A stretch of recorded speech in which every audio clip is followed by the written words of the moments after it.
మీ అందరికీ తెలుసు జయవీర్ రెడ్డి నాగార్జున సాగర్ ఎమ్మెల్యేగా ఉన్నాడు. ఇప్పుడు జయవీర్ రెడ్డి ఫ్రెండ్ నిరంజన్, ఈ నిరంజన్ ఆ తర్వాత ఈ జయవీర్ రెడ్డి, ఆ తర్వాత ఇంకోటి ట్రూఫా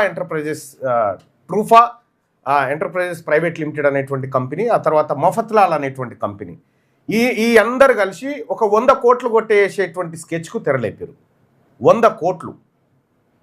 ముఖ్యమంత్రి రేవంత్ రెడ్డి దగ్గర ఉన్నటువంటి శాఖ, విద్యాశాఖ, కేంద్ర ప్రభుత్వం సమగ్ర శిక్ష ఉంది కదా, దానికి సంబంధించినటువంటి 160 కోట్ల రూపాయల నిధులను రాష్ట్రానికి ఇచ్చింది. రాష్ట్రానికి ఇస్తే ఏం చేశారు విద్యాశాఖ అధికారులు? ఈ 160కి 160 పప్పు బెల్లాలు లెక్క పంచుకోవడానికి ముఖ్యమంత్రి కార్యాలయం నుంచి అటు వేం నరేందర్ రెడ్డి, ఆ తర్వాత జయవీర్ రెడ్డి, వీళ్ళందరూ కలిసి ఆ టెండర్లను దొంగతనంగా కొట్టేయాలనేటువంటి ఒక నిబంధనలు మార్చి ఎంఎస్ఎంఈ కంపెనీలకు పోకుండా చాలా జాగ్రత్తగా ఈ దొంగతనం చేయబోతా ఉన్నారు. ఆ దొంగతనానికి సంబంధించినటువంటి వివరాలు చూద్దాం. ఇక్కడ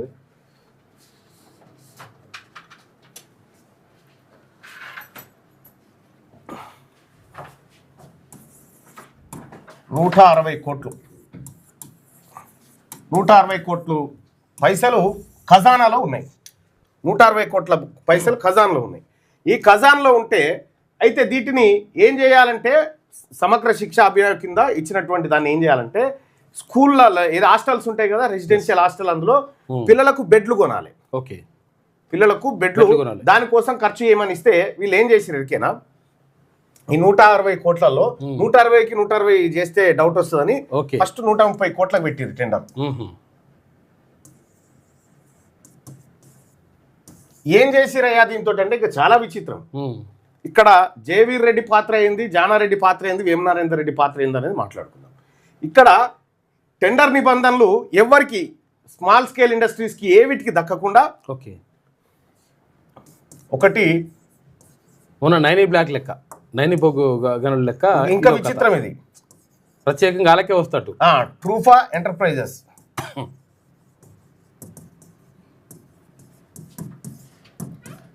సైట్ విజిట్ పేరుతో ఎట్లయితే చేసిండ్రో ఇదో ఎంటర్ప్రైజెస్ ఒకటి, మఫత్లాల్ ఒకటి.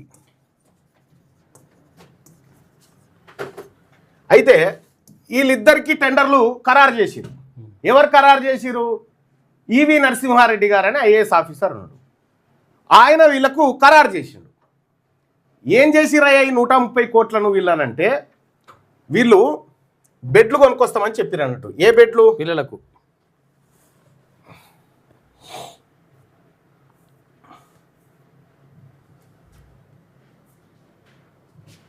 ఇగో ఈ బెడ్లు సప్లై చేస్తాము అని చెప్పారు. ఎంత దీని కాస్ట్ ఎంత పెట్టిరు? ఒక్కొక్క బెడ్ అంటే ఇగో ఒక్కొక్క బెడ్ కాస్ట్ 35,830 రూపాయలు. 35,830 రూపాయలు ఒక బెడ్ కాస్ట్. ఇనుపది దాని మీద ఇది 35,000 రూపాయలు అని చెప్పి. మళ్ళీ టెండర్ కూడా ఎట్లా, ఎవడు ఎంటర్ కాకుండా 120 కోట్ల టర్న్ ఓవర్ ఉన్నటువంటి కంపెనీని పెట్టిరు. 120 కోట్ల కంపెనీ టర్న్ ఓవర్ ఈ కంపెనీలకు లేదు. కానీ ఎవడైతే ఈ బెడ్లు తయారు చేస్తాడో ఇండోర్ మధ్యప్రదేశ్లో, వానితో ఒప్పందం చేసుకొని మేమే చేస్తాం ఇదంతా, మా కంపెనీ టర్న్ ఓవర్ కూడా ఇలా గలుపుతా ఉన్నామని చెప్పి ఒక ఫేకుది పుట్టించి ఈ టెండర్ కొట్టేసి 3,000 బెడ్ 36,000 రూపాయలట. 35,830 రూపాయలు ఒక్కొక్క బెడ్ సప్లై చేస్తామని. Bunker beds, mattress and pillow set. వీళ్ళు ఏది మఫత్లాల్ అనేటువంటిది అది బట్టల కంపెనీ, ఈ మ్యాట్రీస్ ఇవన్నీ తయారు చేస్తుంది. ఈ బంకర్ బెడ్స్కి సంబంధించి ఇగో ఇంత విషయం ఏంది. ఇది ఎంత అంటే మొత్తం 130 కోట్ల రూపాయల టెండర్ ఎవరికి ఇచ్చిరు? ఈ ట్రూఫా ఎంటర్ప్రైజెస్ అండ్ మఫత్లాల్కు. ఓకే, ఉన్నాయి ఇవన్నీ డాక్యుమెంట్సే. ఎవరియో అవి మళ్ళీ ఇక్కడ ఉన్నాయి చూడ్రి, ఇవన్నీ డాక్యుమెంట్సే ఎవరెవరికి ఇచ్చిరు ఏం కథ అనేది. అయితే ఈ మఫత్లాల్ అనేటువంటి కంపెనీకి ఇక్కడ లైజరింగ్ చేసేది నిరంజన్ అనేటువంటి వ్యక్తి. నిరంజన్ ప్లస్ ఇంకొక రెడ్డి చేస్తాడు. వీళ్ళకు జయవీర్ రెడ్డికి చాలా దగ్గర సంబంధాలు ఉంటాయి. వీళ్ళందరూ కలిసి ఏం చేశారంటే వీళ్ళకు టెండర్లు దక్కేటట్టు చేసి, ఇది ఎంతకు దొరుకుతుందా మళ్ళా అంటే, అయితే దీని మీద కోర్టుకు పోయి ఎవరు ఎంఎస్ఎంఈ వాళ్ళు కోర్టుకు పోయి కోర్టుల కేసేసి అన్యాయం జరుగుతూ ఉంది, పిల్లల సొమ్ము మింగుతా ఉన్నారంటే కోర్టు స్టే ఇచ్చింది టెండర్కు. స్టే ఇచ్చుడితోటి ఏమైంది 6 నెలల వరకు ఇది ఆగింది. కరెక్ట్గా రేపటితో 6 నెలలు ముగుస్తుంది అనగా ఫ్రెష్ టెండర్ పిలిచారు. ఫ్రెష్ టెండర్ మళ్ళీ తీసుకొని మళ్ళీ వాళ్ళకే నిబంధనలు 33,466 రూపాయలకు మళ్ళీ ఇచ్చారు. చూసుకో ఇక మళ్ళీ వాళ్ళకే 2,000 పోతున్న పోనీ అని చెప్పి అట్లా ఇప్పుడు 121 కోట్ల టెండర్ పిలిచారు అన్నట్టు. బతుకుపోరు అన్నట్టు. ఇప్పుడు కరెక్ట్గా ఇక రేపైతే అయిపోతుంది అనగా చేసిరు.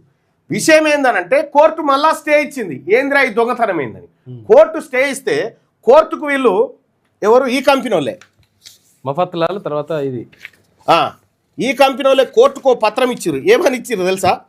మేము ఆల్రెడీ ఇవి ఆర్డర్ పెట్టినాం, మేము ఆ కంపెనీకి ఆర్డర్ పెట్టినాం, కొన్నాం, ఆ కంపెనీ దగ్గర కొనేసినాం కాబట్టి వేస్ట్ అయిపోతాయి, మళ్ళీ వేస్ట్ అయిపోతాయి, నష్టపోతాం, మేము నష్టపోతాం అని చెప్పి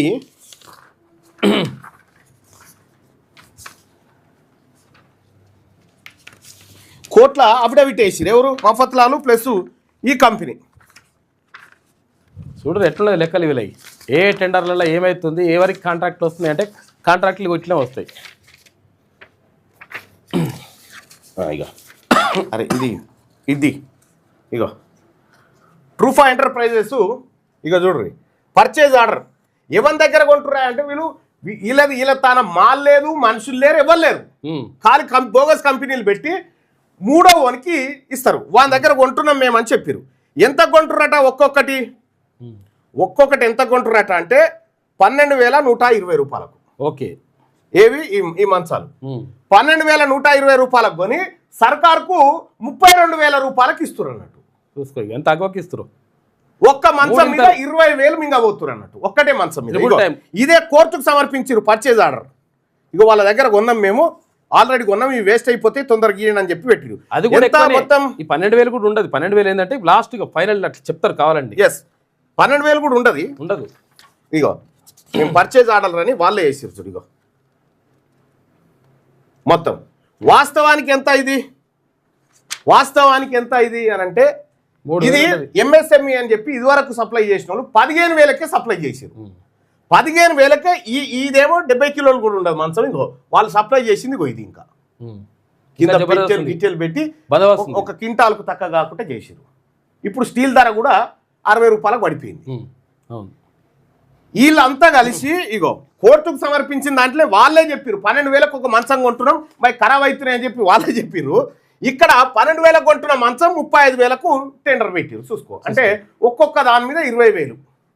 ఎన్ని మంచాలు అంటే లిటరల్గా 100 కోట్ల రూపాయలు. 100 కోట్లు డైరెక్ట్ 100 కోట్ల రూపాయలు నా మాత్రం ఇట్లా జరుపుకొని తింటారు అన్నట్టు.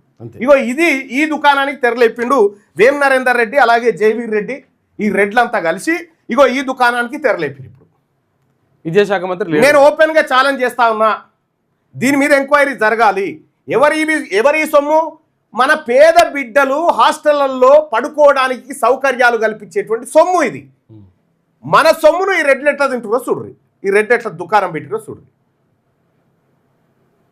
ఇవి ఇలా ఆన్లైన్లో పెడతాం, చూసుకోరు.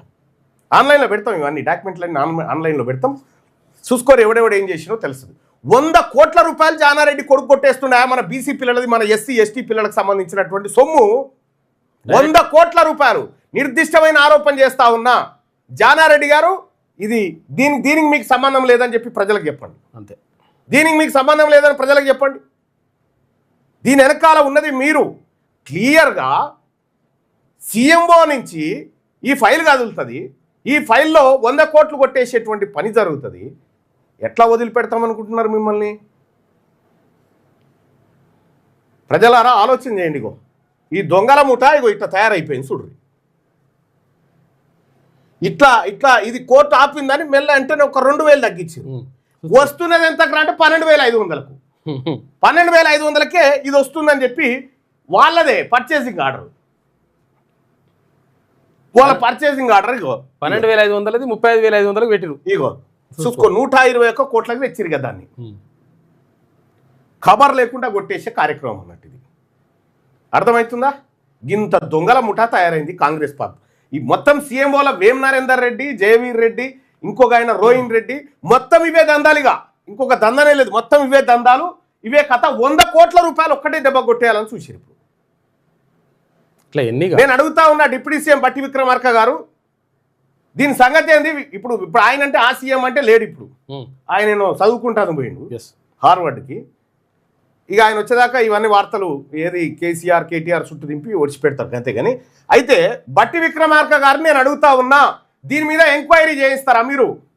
ఈ టెండర్ల మీద మీరు ఎంక్వైరీ చేయిస్తారా? కేంద్ర ప్రభుత్వ నిధులు కదా, నేను అడుగుతా ఉన్న కిషన్ రెడ్డి గారు దీని మీద ఎంక్వైరీ చేపిస్తారా? లేకపోతే మారెడ్లే కదా తినేదని ఊకుంటారా కిషన్ రెడ్డి గారు? నడవద్ది అంటారు. నేను మంత్రి గారికి ఇస్తా, ఆన్లైన్లో పెడతా చూడురిగా. వీళ్ళు ఇంకా ఇవే కాదు, ఎన్ని దందాలు అనుకున్నావు వీళ్ళే, మామూలు దందాలు కాదు, చాలా పెద్ద దందాలు ఉన్నాయి వీళ్ళే. వేల కోట్లే ఉంటాయి కథ అంతా. ఇక కాంగ్రెస్ ప్రభుత్వము కాంట్రాక్టర్లకు పెద్ద చిన్న చిన్న కాంట్రాక్టర్లకు బిల్లులు ఇలాంటినే లేదు. ఇగో ఇట్లా కొట్టేసే కార్యక్రమంలో ఉన్నారు. బిల్లులు ఏం లేదు, వారం రోజులలో ఈ పైసలు వచ్చేస్తే అకౌంట్లో పడితే కొట్టేసి తినిపోతారు కథ. ఇగో ఇది వాళ్ళ దొంగతనం. బిల్లులలో కూడా కమిషన్ 15%, 20% జరుగుతూ ఉంది. అయ్యా ఫైనాన్స్ మంత్రి గారు, డిప్యూటీ సీఎం గారు, మీ దృష్టికి వచ్చిందా ఇది? దీని వెనకాల సీఎంఓ అధికారులు ఉన్నారు. దీని సంగతి ఏంది? తక్షణమే దీని మీద విచారణ జరిపియాల. దీని వెనకాల ఉన్నటువంటి దోషుల సంగతి ఏందో తేలాలా. ఏ అధికారి వీళ్ళకు దొంగతనంగా టెండర్లు కట్టబెట్టాలని చూసిండో, టెండర్ నిబంధనలు ఎట్లా మార్చిరో దీని మీద ఎంక్వైరీ జరగాల. ఇది తెలంగాణ రాజ్యాధికార పార్టీ నిర్దిష్టంగా జానారెడ్డి కుటుంబం పైన ఆరోపణ చేస్తూ ఉంది. ఏమని? మీరు ఈ డబ్బులు కొట్టేసే కార్యక్రమంలో మీ ఫ్యామిలీ ఎంటర్ అయింది, ఇది కాదా అవునా మీరు చెప్పాల్సినటువంటి అవసరం. ఇది దీంట్లో విద్యాశాఖ కంప్లీట్గా వేం నరేందర్ రెడ్డి అటు ఏది కాలోజీ యూనివర్సిటీకి రెడ్డి వీసీని పెడతాడు, ఇంజనీరింగ్ జేఎన్టీకి రెడ్డి వీసీని పెడతాడు. ఇక రెడ్డి ఇంజనీరింగ్ కాలేజీలు, రెడ్డి మెడికల్ కాలేజీలు, అవో వైపు మళ్ళా మన సర్కారు వాళ్ళే పోరగాల సొమ్ము మీద కూడా ఎగబడి దున్నపోతులు లెక్క తింటా ఉన్నారు.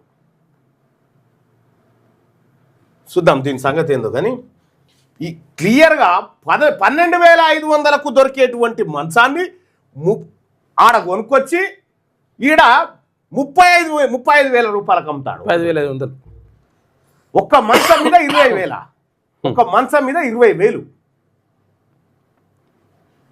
100 కోట్ల రూపాయలు వట్టిగా ఇట్లా కాగితాలు మారిస్తే 100 కోట్లు ఖతం అయిపోయేది. ఇప్పుడు జరసేపట్ల ఎవరి సొమ్ము ఇది?